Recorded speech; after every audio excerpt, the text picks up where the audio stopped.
What's going on, guys? Welcome to another episode of the 20 Percenters, where we focus on what matters: health, wealth, relationships, and time. Brought to you by the New Year Network, the immersion event for leaders moving the needle in 2020. I've got the immense pleasure of sitting down with Dr. Ricky Brown, the author of The Real Beauty Bible, Navigating Your Journey Through Plastic Surgery. We're sitting here in the office with which you practice, Brown Plastic Surgery. And I have to tell you, as we were getting into before we jumped on the show, I really appreciate the fact that you have this out there in the world.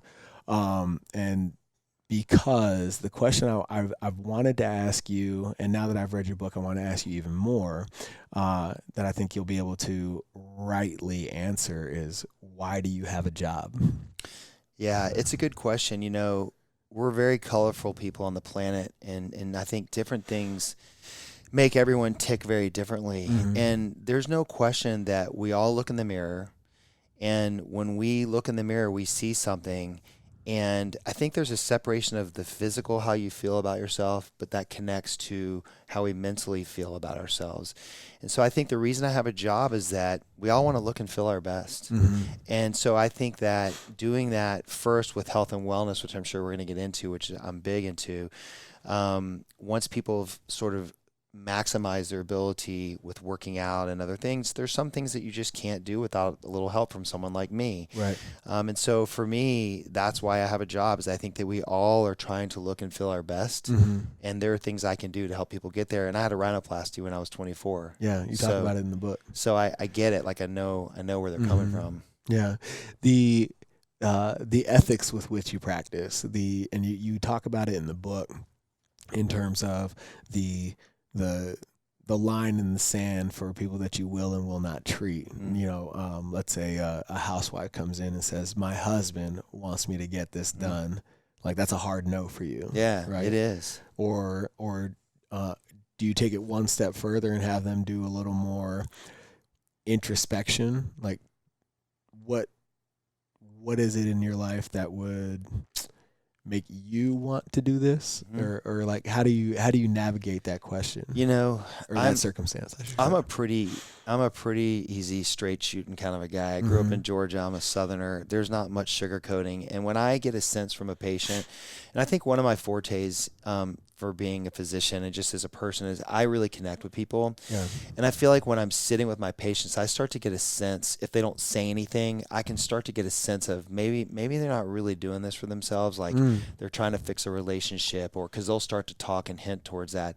When that stuff comes up, I'm just honest with them and I ask them outright, is this the right thing for you right now? Yeah. Why do you ask that question? I ask that question because I'm sensing these kinds of things in our little consultation here that sound to me like maybe it's not the right time for you. And some of them will be like, you know what? You're right. And they'll go and sort of self-reflect on what's going on and either not do it or come back and say, I'm doing this for me. Yeah. And it's time. And this is why I want to do it. And I want to hear people do things for the right reason, because we all watch the show Botched. Yeah. There's a lot of bad stuff that goes on out there. Surgery's no joke. So how does it,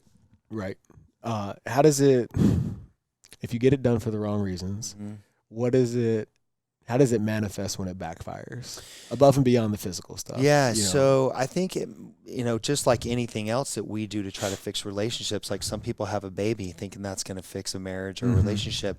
It's the same thing. I think you see them come back.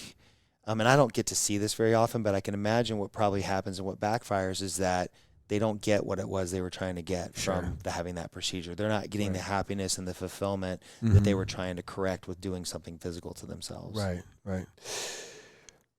So walk us through your journey through your rhinoplasty, right? Because that was a very pivotal moment in your life, but also your journey into plastic surgery. Yeah, my story is long. I'm going to keep it short. So, and when I say that, it's because I didn't always want to be a doctor. That kind of happened to me my senior year. Man, I've been TikToking. and what's happened on there, and the reason I did it was to try to help out with Instagram, but I've got all these pre-med students asking me questions, which is part of what I'm going to answer for you. Yeah. So I didn't always want to be a doctor. And there was a time in my life where I looked in the mirror and all I saw was my nose. And I had broken my nose 3 times playing baseball. and it was all cosmetic. I didn't have any breathing issues, but I didn't like the way my nose looked. And so when I looked in the mirror, I always saw my nose. And that, I wasn't like not a confident person, but I saw it and it affected me. And I recognized at the age of 24 that affected me. So I remember approaching my mom, and I knew that my sister had one and my mom had one as a kid. And I said, hey, do you think this is something that I could do? Sure. Why do you want to do it? And we kind of talked about that. And so long story short, I did it. We found a great surgeon. I had it done. And what happened for me transformationally was I went from recognizing my nose every time I looked into the mirror to now just seeing me. Seeing my face. And it wasn't something that was even in my brain anymore. Like, hey, maybe all along I was looking at something that no one else was looking at, but I was looking at it. Sure. And that affected me in some way. That affected me. So I had that. So that was huge. So still at that time, I didn't know I wanted to be a doctor. Okay. So spring forward to college. I'm a senior in college. I don't really know what I want to do for my life. I was going to maybe go into my dad's business. Okay. And they sold computers to medical practices, strangely enough. And I just had an epiphany, and long story short, I decided medicine was where I wanted to go, and I started exploring science classes, and I wasn't a good student up until that point. I didn't really have great grades. And so I just sort of volunteered at the hospital as a patient transporter and started to grow my love for medicine, decided to do that. And then what happened was I had a year off after I took the MCAT, which is the big test we have to take to get into school, and the pre-meds. And I worked in an operating room. I was an orderly, mopping floors, wiping down tables, cleaning up blood. And that's where I was like, wow, this is massive. Like surgery's pretty cool. And that's where I got my interest in that.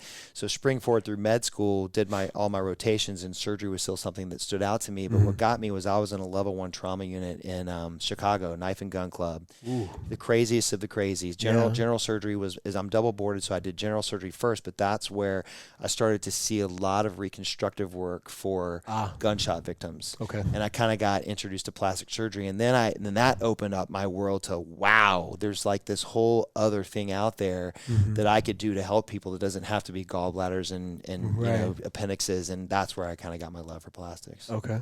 So where does the transformation come in from the necessity of plastic surgery for a gunshot victim to somebody who's in more your camp in high school, where they're lacking fulfillment for aesthetic reasons? So where does where does what come? Where does the transformation come for you professionally? I do a little bit of both. I get great gratitude from reconstructive and cosmetic stuff. I still do both.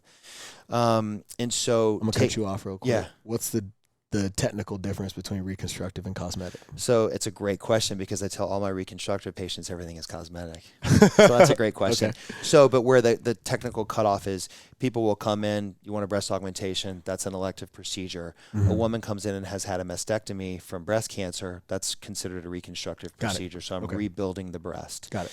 And the same thing applies to someone who might have had taking a bullet to the thigh and had skin grafts and all kinds of stuff, and have to come back and close all that up and make it look pretty. Okay. So that's reconstructive. So the jump for me, I get fulfillment from both.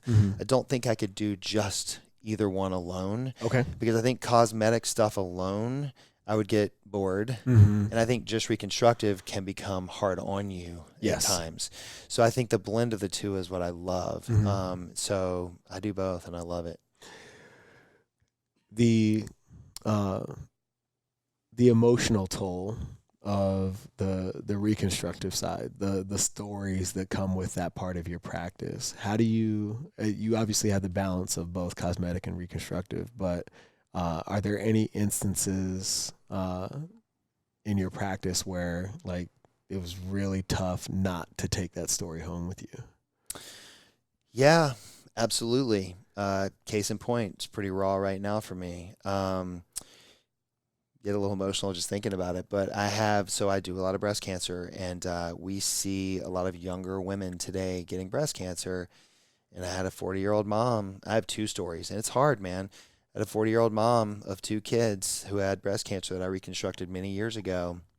She passed away a couple weeks ago. She had a recurrence, and she passed away, and it's hard, I mean, we have these moments in life where you're grateful that you're healthy, but it still sucks to go home with that in the back of your head. Mm-hmm. And people don't get to see that part of it. They look at plastic surgery as this sort of cosmetic game. It's all beauty and flash. And I don't think people really can grasp that I still, even after general surgery, I bring home some stuff with me. And Sure. It's hard, man. I've had 2 young women like that pass away on me from breast cancer. Wow. What's your outlet? CrossFit. All right. And my family. Okay. My outlet is I love the outdoors. I'm supremely into health and wellness and being healthy and feeling good. And so I do think the daily dose of that and CrossFit, God, man, you and I can talk that game forever, why I love that. But I love the community in there. It gets me away from what I do on a daily basis and a family and a great wife and awesome kids and life. That's huge for me. And then I like getting in the mountains and doing stuff, hiking and fishing. And I haven't done a lot of fishing since I left Georgia, but I do love it. Sure. How do you balance, because tell me about, and where do I want to go with this? Tell me about being a surgeon and a business owner. It's hard, man. So I have a little bit of business hardwired into me, which is good. Right, because you come from a family of entrepreneurs. Come from a family of entrepreneurs in business. And but I would be lying to you if I didn't tell you that it has been very hard. And how long have you had your own practice? 10 years. 10 years. Okay. So I'm 10 years last summer. So I'm in my 11th year Nice. now. And it's amazing to see the transformation of myself as a business owner to where I was originally, and literally learning a lot of it from the ground up on my own. Learning how to treat employees, how to motivate them, how to get them to see the vision that I have and not just have them see it for the dollars that I make or they might make. Learning there's a lot of different characters in who you hire and what motivates each one of them has been difficult. Sure. The financial part, I'm a little bit slower than most plastic surgeons. I think I have a little bit of a better head on as far as I don't jump into buying machines and spending $100,000 on the laser and all that stuff. I didn't my first 10 years because I was trying to build a foundation of doing good work, having good word of mouth out there about me and putting that revenue back into my practice. And now I'm doing a lot of that, but I'm probably years behind where I should have been in doing that, like injectables and lasers and all that stuff. But I think a lot of my business savviness has been learned over time and listening to podcasts, since they're so prevalent now about how to run practices and be good owners. I've done a lot of that. I find it interesting in this game that we call entrepreneurship for folks like you and I. And granted, I didn't go to school for 10 more years after undergrad, but when you spend so much of your professional education learning a technical skill, and then getting the fire hose of the practical MBA, I'll call it. Totally. You know what? I think I can do this myself. Yeah. And then you have to learn on the fly every single day. Yeah. Is that still the case 10 years in? Yeah. Yeah. I still feel like it's a forever evolving process. I think I finally got to a place where I realize that's never going to change. Right. I'm always going to feel less than good. That's just me. I don't ever feel like I'm doing enough. I don't ever feel like I'm providing enough in my business to grow it. But then I look back and I'm like, damn, I've come a long way in the 10 years, you know? But it's hard being a business owner. It really is, because you don't have all that Wall Street savvy and I don't have all that MBA savvy, you know? I'll tell you what's really funny. I was sitting down a couple of years ago with my CPA doing our tax prep and stuff, and he's like, "You had a really good year." I'm like, "Really?" He's like, "Yeah, man, you're profitable."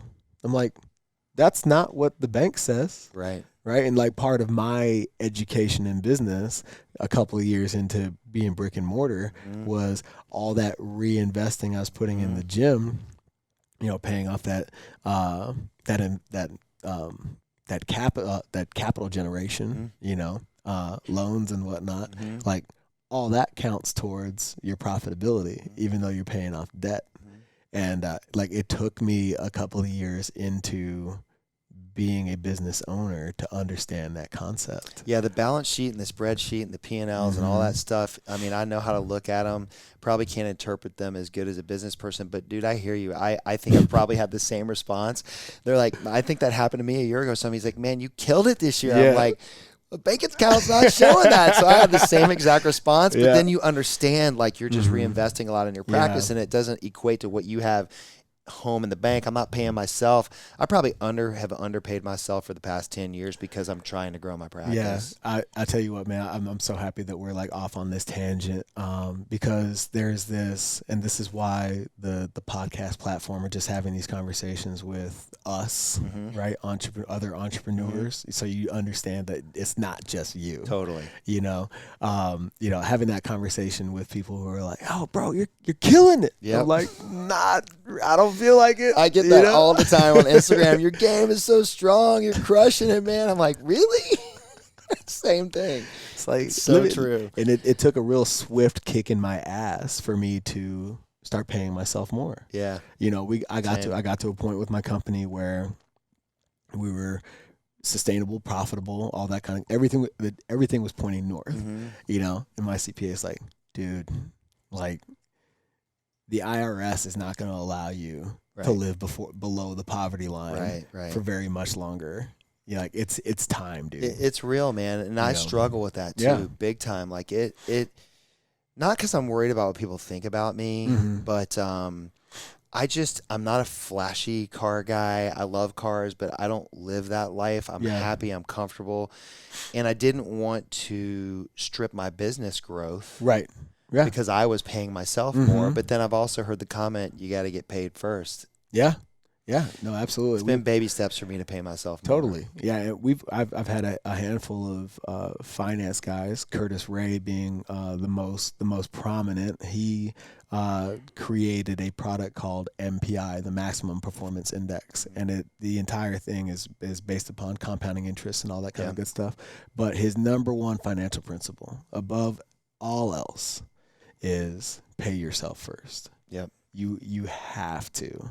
Figuring out what that number is is hard, I think. Yeah, exactly. Like what does that really mean where I'm not suffocating my business doing it? Because I think that's like one of the prominent mistakes that young, and I mean that in business years, young entrepreneurs make is they neglect to reinvest in their company to facilitate growth and stability and all that kind of good stuff. And, God forbid you're in an industry where you get a lot of fast cash, and then like Aaron Hind, who owns FitAid, he's speaking at the New Year Network. Oh, is he? He's keynoting, yeah. Oh, that's cool. And you need to be there, by the way. You have to tell me more about it. I've heard about it. Yeah. We'll get on that. Okay.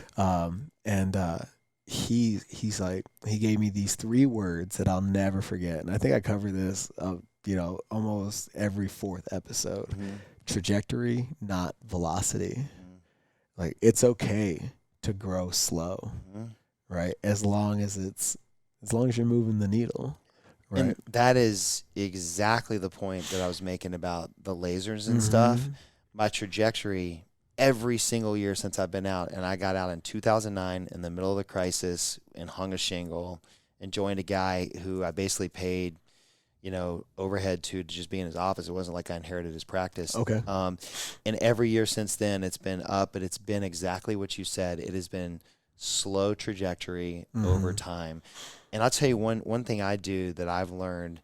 I have all these bank accounts, right? So I'm moving money around on a daily basis. I have a main account, and I have a tax account, and I have a buy a machine account, whatever. And so every month, I funnel money out of my main account into all these other accounts, so that intentionally, my main account always looks super lean. And you know what that does to me? I gotta go make more money. So I'm always trying to fill that bucket. Yeah. Where the buckets are all down here, and I don't see. Sometimes I go, shit, I got a lot of money down here. Like, okay, we're doing okay, because that one main account is always being depleted and going to other buckets. Right. And that's been cool for me to kind of see that we are going up. Where'd you pull that from?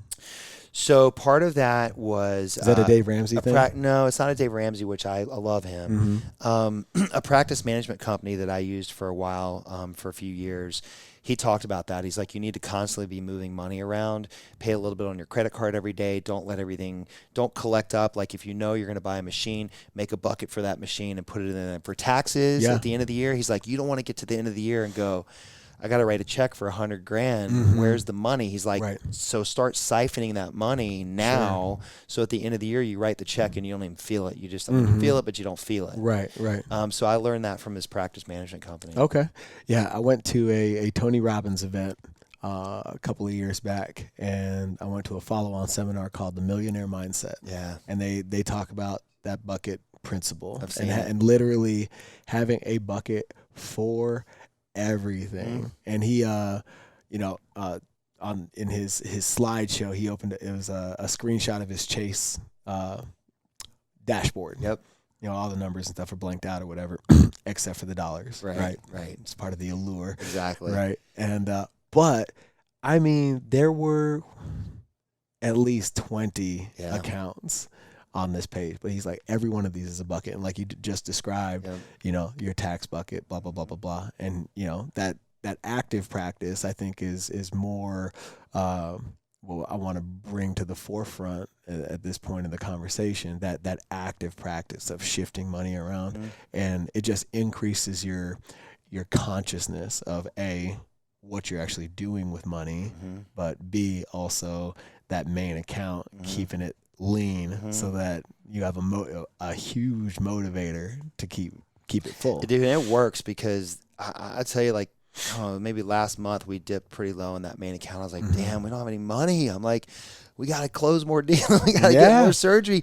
And then I looked down. I was like, oh, wait, okay, we got some down here. We're okay. We're okay. Yeah. But that first reaction, and it does help me push my staff and my practice to a different level, just having that mentality, not being like, we got to make more money, but just me mentally stepping my game up and being like, look, we gotta be more intentional with our marketing and everything that we're doing, and it helps me hyper focus. Oh yeah, no, absolutely, because you're not distracted by all that bottom stuff, right?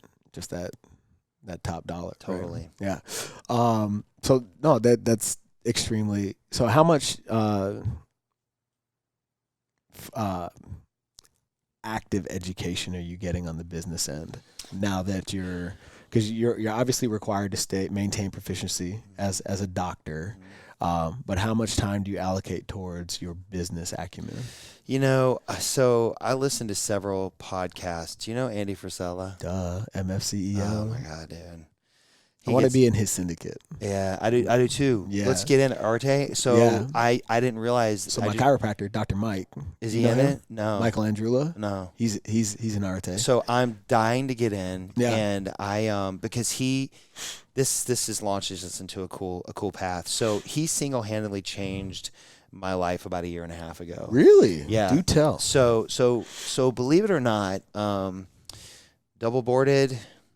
For whatever people think of me of that, they tend to attach some kind of accomplishment to all of that. Significance. Yeah. 10 years out, double boarded, great practice, great family, great life, still feel like a failure.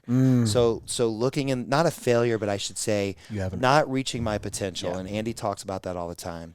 So I was trying to figure out where I was going in my practice, and I was feeling real down about not growing, and was I going to open up a med spa like everyone else, and what was going to be my next thing, which becomes this health and wellness topic that we may or may not get into. So I've decided I want to start this wellness concept in my practice where I help people live healthier, wealthier lives before surgery. If they still need to lose weight, not going to operate on you until you're ready. And by the way, I'd like to provide those services in my office where we give you a macro coach and we try to work through that. Yeah. So that's a whole other conversation. So I'm looking around at all my buddies around me going, man, his practice is thriving. He's awesome. That guy's kicking ass. That lady's kicking ass. Why do I suck so bad? Yeah. And I would talk to myself this way all the time. And I remember vividly listening. I found him and listening to one of his podcasts one day where he was talking about how he felt that way, that he has a $200 million business and a company, he's successful and has all these Lambos and all of his lifestyle and the way he is. Yeah. And he's like, I have days where I look in the mirror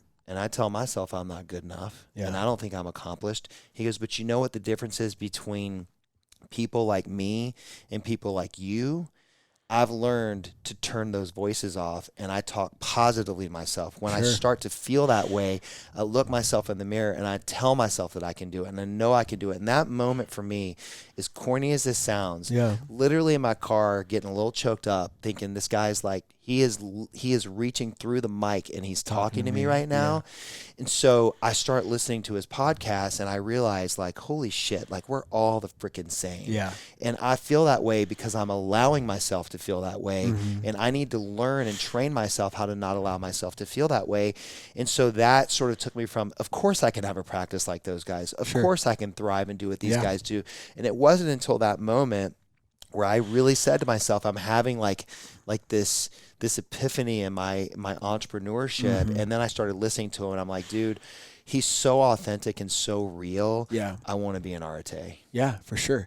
And I think one of the things, the mechanisms I put in place to get out of that negative narrative is using the word yet.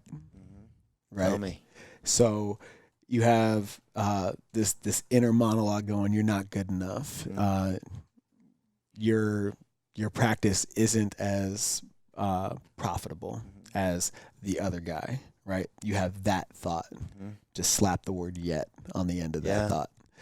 My practice isn't where I want it to be yet. I haven't made X amount of dollars yet. Totally. There aren't so many butts in these seats yet, and it turns a potentially self-defeating negative narrative into a glimmer of hope, right? And that's all you need. Totally. Right? To just make the shift is just throw yet on the end of it.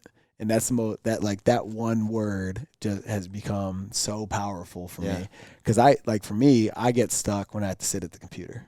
Like we'll get done with the show and we'll all part ways and Max will go edit and Illy will handle all the social and I got to do the show notes. And I hate it so much. Why? It's not my strength, to sit and type. It's not like, and I've written a fucking book, I'm capable. Right. Totally. But it's not my joy. I want to be doing this. I want to be out on the floor talking to my members and finding out how everybody's doing and checking the pulse on the community and stuff like that. That's where I'm in absolute flow. Doing the technical admin stuff like that just brings my momentum to a screeching halt. I know. So I have to use that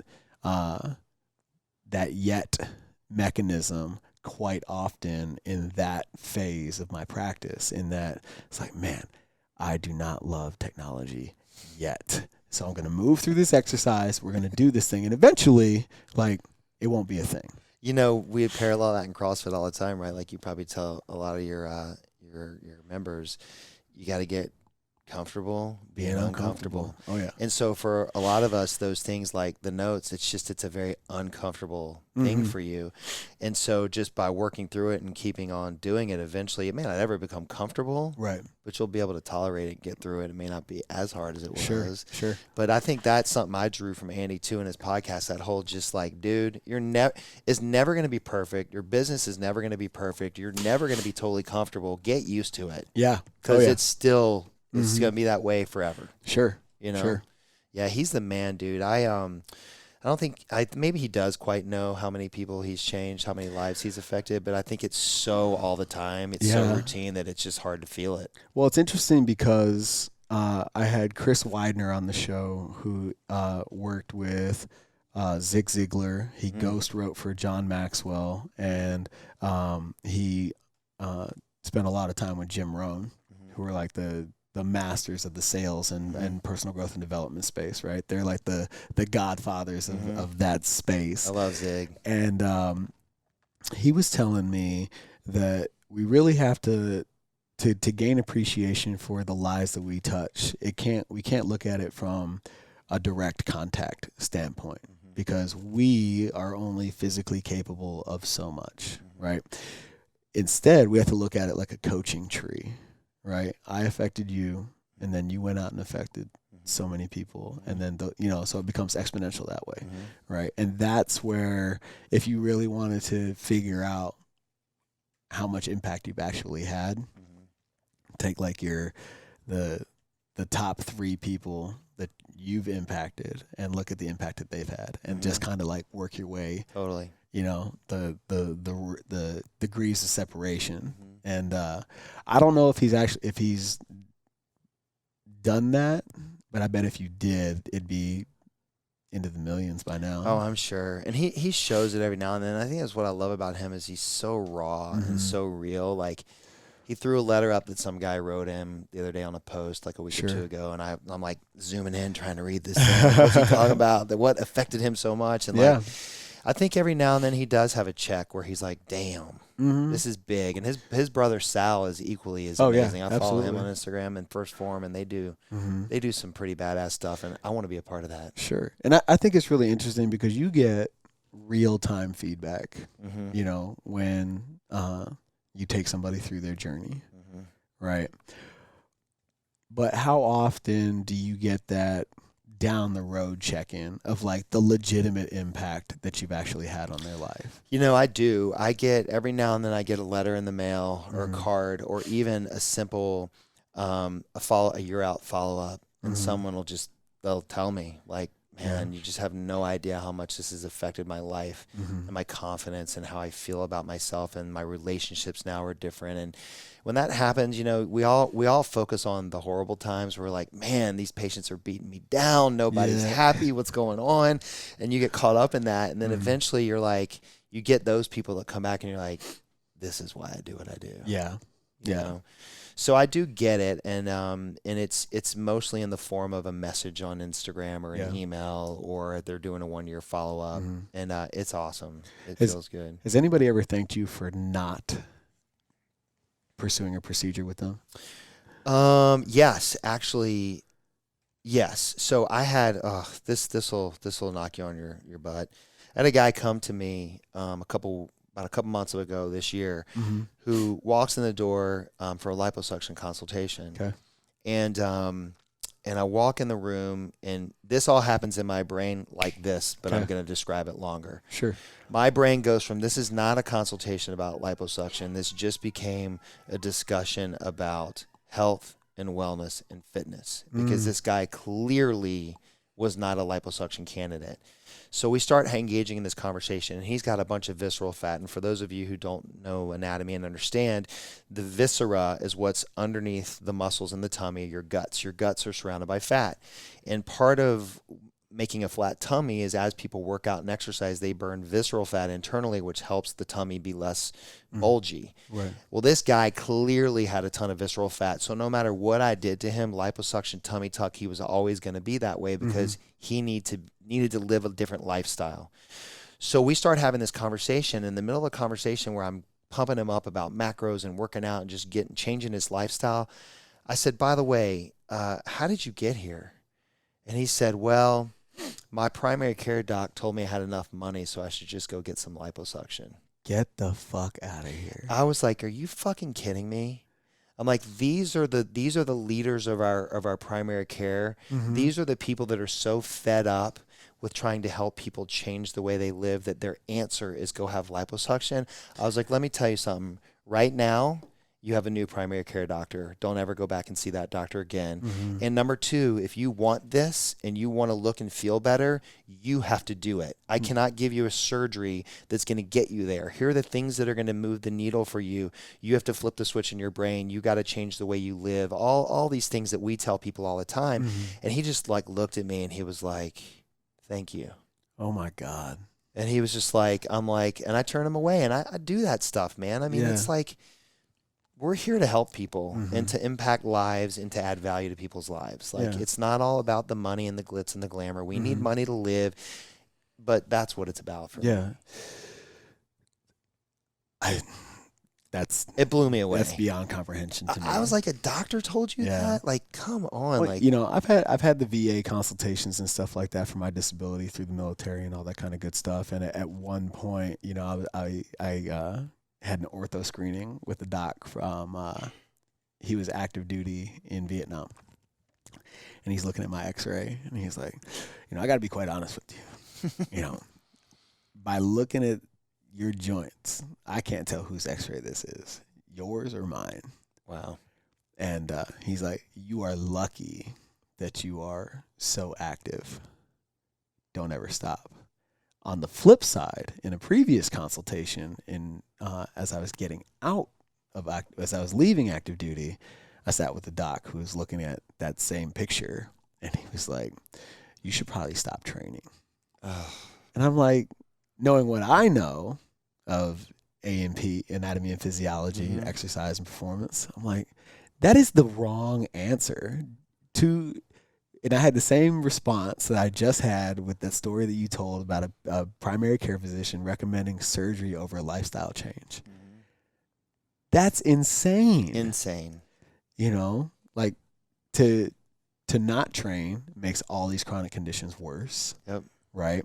If you move forward with and give that guy a procedure anyway, right? It doesn't change his circumstance. Not at all. I agree 100%. Dude, this is exactly where I am in my practice. Like, and you go back to the entrepreneurship thing, like I'm paralyzed by it. I'm trying to get it going, but this is, I really truly mean this when I say this, and I know this is probably a very lofty comment.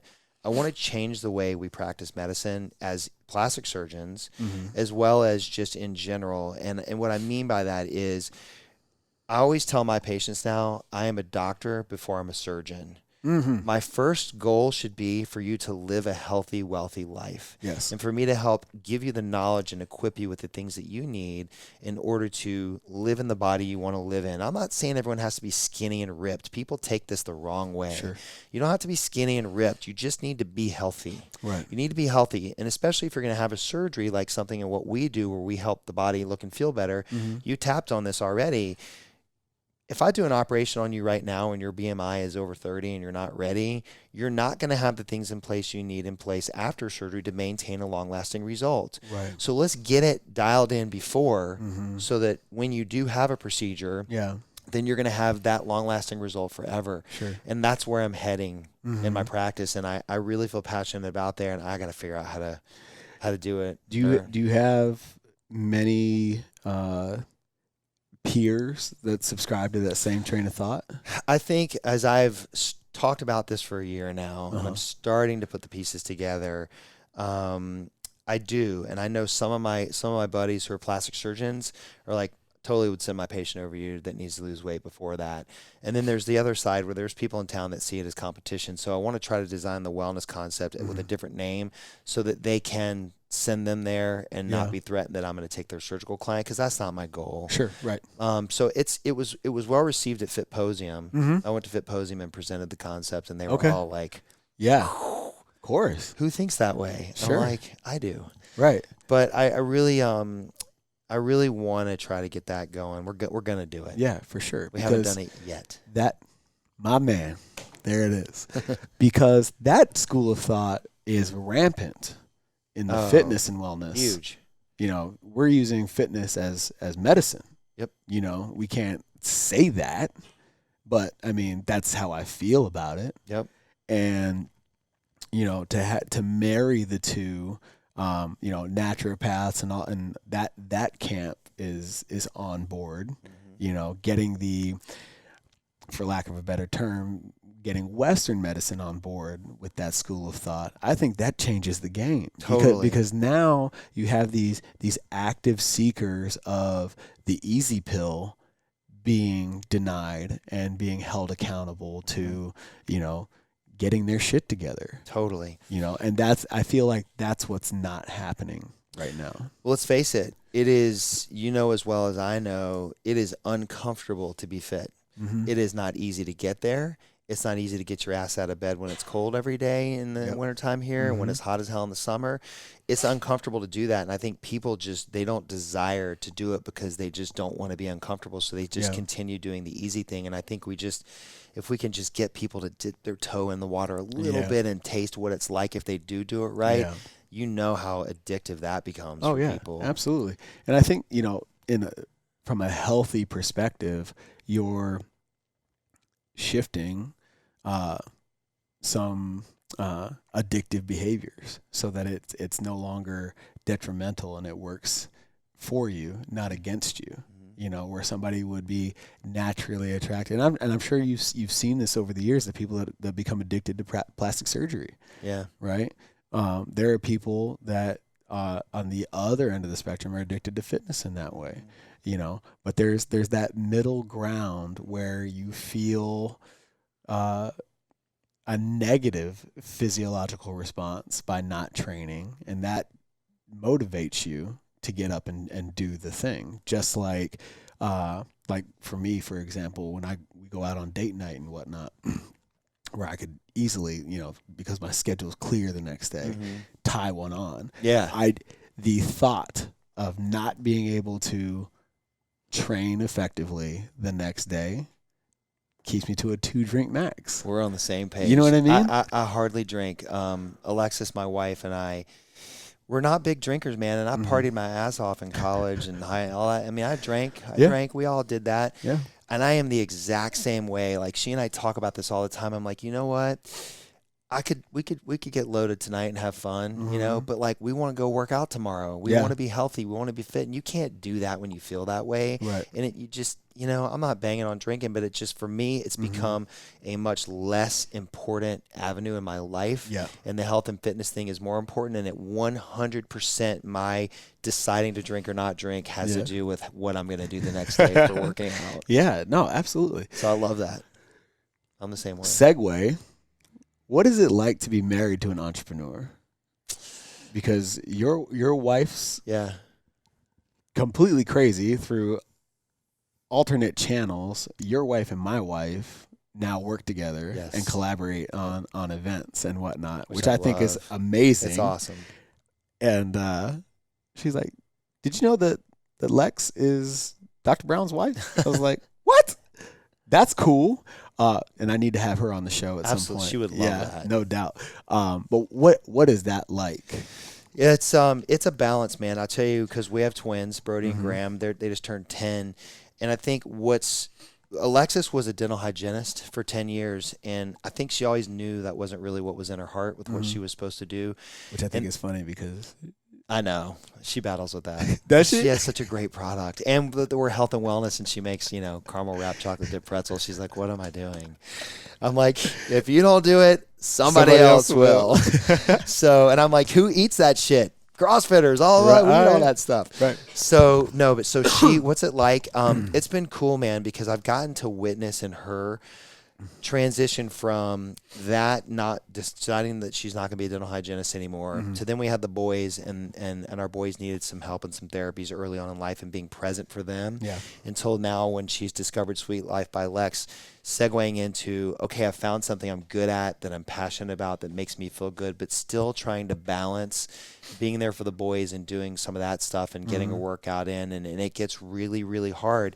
But I do love sitting back and watching her, sometimes as stressful as it is, because she gets so stressed out, which it's hard, right? Like, I get it, man, like the kids and you don't have any time in your day, but she's doing awesome. I'm so unbelievably proud of her. And it's cool to watch her grow. And I think I haven't even seen the tip of the iceberg with where she's headed, because I think once the boys are a little more settled and don't require as much time, and she can really put more time and energy in doing more and growing her business, she has an unbelievable product. And of course, she's the person behind the product. Right. So it's interesting, man. It's been fun watching it. Sure. I learned from her. Oh yeah. She doesn't know it, but I do. Oh, all the time, man. All the time.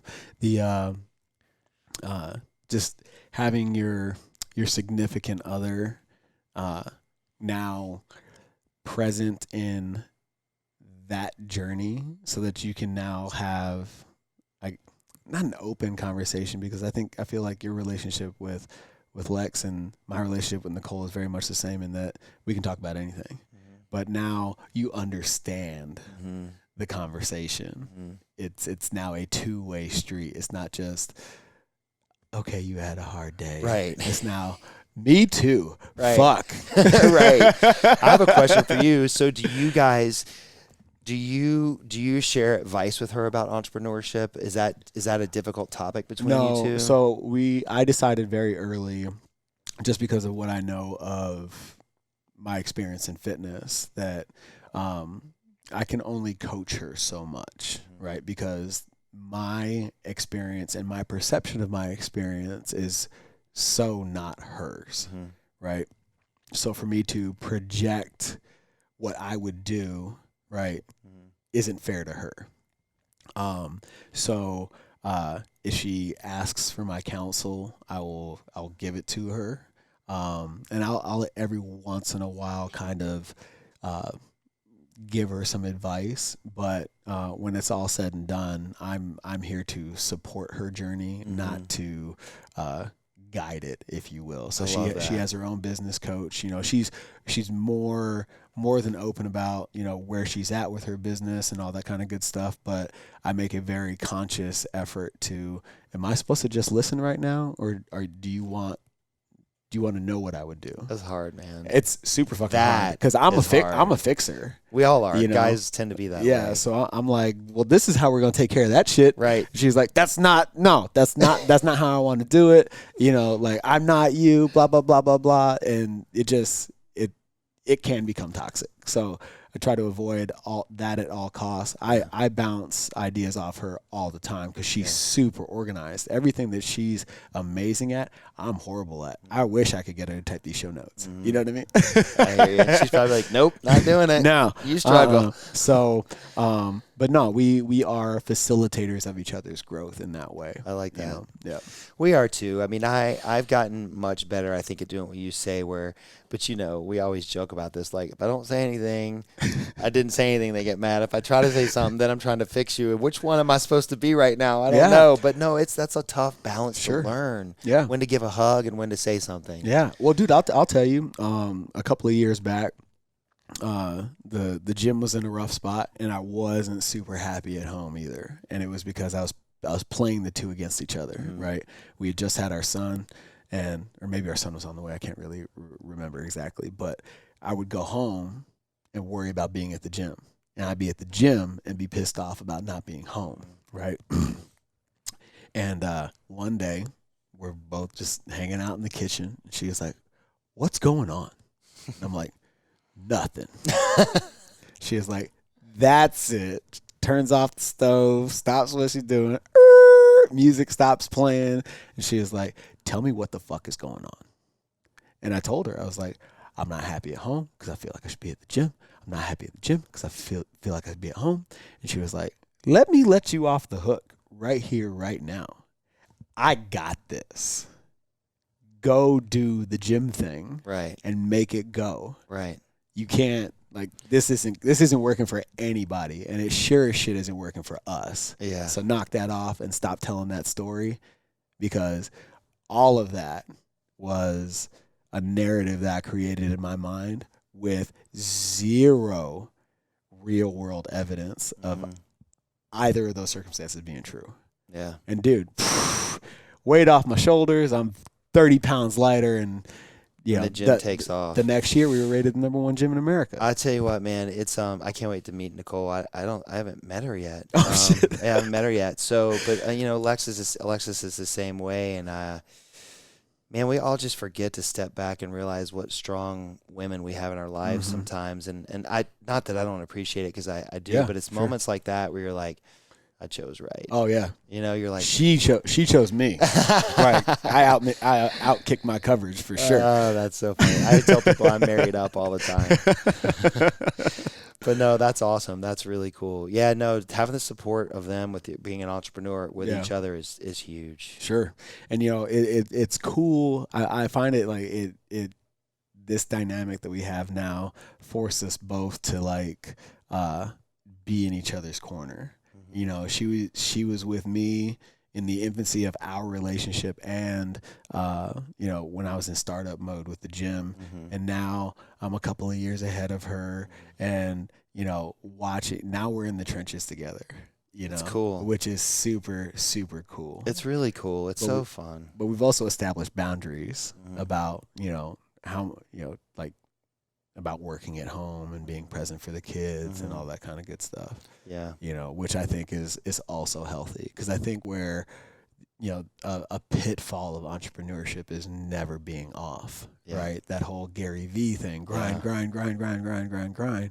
And I think people mistake what he's saying, misinterpret what he's saying, because he's doing all of that, and just pumping out all this content, but he's got a team of 20 people that go home or go back to the office and cut and edit and post and da-da-da-da-da, so that he can just be Gary V, right? Not all of us have that luxury. No. So we have to scale that message to fit our circumstance and live in that. 100%. 100%. Social media is the best thing and the worst thing. It's, because he's great. He's a great role model for kids and for adults and all of us. And I feel the same way. Like, there's definitely this balance of, and I made sure that I wasn't going to be this guy. It was too important for me to be a known father. Yeah. To not be operating to make some extra bucks late at night. Now I did that in the beginning because I was trying to get my practice going. But most of the time now, I'm home, I'm there, I'm with the boys. On the weekends, I spend time with them. It's hugely important to me. The business can suffer if it means me having my kids look up to me and think that I was a good father one day, because you can never, ever, ever get that time back. Right. Yeah. So, and I think there is definitely a healthy balance to working hard and trying to, because when we're young is when we're trying to grow these businesses, and we do it when we're older too. But I think you don't ever get that young kid time back. And that crosses my mind at times where I'm just like, what am I doing? Yeah. Oh, yeah. Like, why am I trying to answer one extra message right now? Like, they're over in the corner. They want me. Yeah. Oh, yeah. Making know? that time, Totally. And I think that you have to, like you said earlier about being comfortable, being uncomfortable. You just have to accept some of the constants of this game, and the ebb and the flow of energy. But when you have an option to work on your business or be present with your kids, I pray for everybody watching this episode that their priorities are in alignment. Totally. You know what I mean? Like, stay up an extra hour and figure that shit out. But make sure that, when you're present, right, it doesn't matter if it's 5 hours or 5 minutes, but be present. Totally. When you have that opportunity. Yep. 100%. Like, I leave my phone in the other room all the time. Yeah. And I like corral my kids, and sometimes they hate it, but I'm like, no. This is for dad right now. Right. Come jump on me. You don't get it. But I'll be the horse. Let's do the cowboy thing. Right. And I just leave my phone in the other room. Yeah. So I can just be there with them.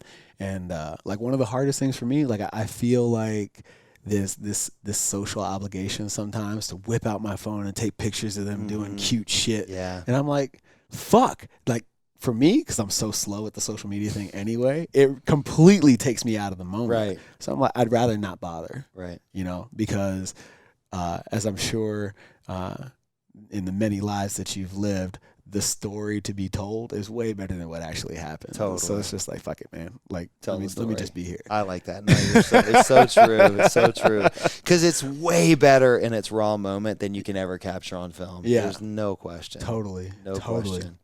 Where can my 20 percenters get out and support Dr. Ricky Brown? Oh, man. Look, no one makes money on a book. But this is a good book. So if they want to support me, I'd love for them to get this into people's hands who think they're going to have surgery.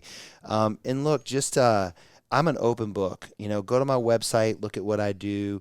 I'm more than just a surgeon. And so if people want to support me, come to me, let me be help for you. Send me the people that you would trust with me. And that's it, man. I just I want to be someone who my legacy is, that guy was awesome. Mm-hmm. Not he was a great surgeon, not he was this, he was that. He's a good man. He was a good man, and that's what I want to leave behind. So I'm here for whoever, whenever. Cool. Well, I appreciate you, brother. I appreciate you. Yeah, thank you for putting this out there. That is a massive resource for anybody thinking about taking the journey or making the leap to, do anything reconstructive or cosmetic. But for everybody out there, all the 20 percenters, make sure you support everything that Dr. Ricky Brown has going on, and use him as a resource if you're contemplating making that taking that leap.